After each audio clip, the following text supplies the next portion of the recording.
Pregnancy టైంలో DJ stenting అనేది కొన్ని సందర్భాలలో అంటే బాగా కిడ్నీలో వాపు రావడము, కిడ్నీ నుండి వచ్చే యూరేటర్ నాళంలో వాపు రావడము, ఆ నాళంలో ఇన్ఫెక్షన్, చీము, పైలోనెఫ్రైటిస్, హైడ్రోనెఫ్రోసిస్ అనే ప్రాబ్లమ్స్ వచ్చి మదర్‌కి, బేబీకి హెల్త్‌కి ప్రాబ్లమ్ అయ్యేటట్టు ఉంది అని డాక్టర్‌కి తెలిసినప్పుడు ఖచ్చితంగా డీజే స్టెంట్ అడ్వైస్ చేస్తారు. అడ్వైస్ చేసినప్పుడు వేయించుకుంటేనే తల్లికి, బిడ్డకి మంచిది. నెగ్లెక్ట్ చేయడం వల్ల ఒక్కొక్కసారి కిడ్నీ చీమ్ పట్టడం గానీ, అది కిడ్నీ ఒక్కొక్కసారి ఫెయిల్ అయ్యే ఛాన్స్ గానీ, తర్వాత బేబీ మీద గూడా ఎఫెక్ట్ అయ్యే ఛాన్సెస్ ఉన్నాయి. డీజే స్టెంట్ అలా డెలివరీ వరకి కూడా అలా ఉంచుకోవడం వల్ల ఎలాంటి నష్టము లేదు.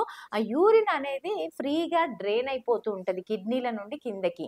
ఈ ప్రెషర్ వల్ల మనకి స్టెంట్ ఒక్కొక్కసారి వేయకపోతే ప్రెషర్ అలానే ఉండిపోయి గర్భసంచి యూరేటస్ మీద ప్రెషర్ చేయడం వల్ల వాపు గాని, చీము గాని అలానే ఉండే ఛాన్సెస్ ఉన్నాయి. స్టెంటింగ్ ఉంటే ఏంటంటే డ్రైనింగ్ ఈజీగా జరిగిపోయి మదర్‌కి, బేబీకి హెల్త్ ఇష్యూస్ రాకుండా చూసుకుంటది. సో, స్టెంటింగ్ గురించి ఇంకా ఏమైనా డౌట్స్ ఉంటే నాకు కామెంట్ రూపంలో తెలపండి. Thank you.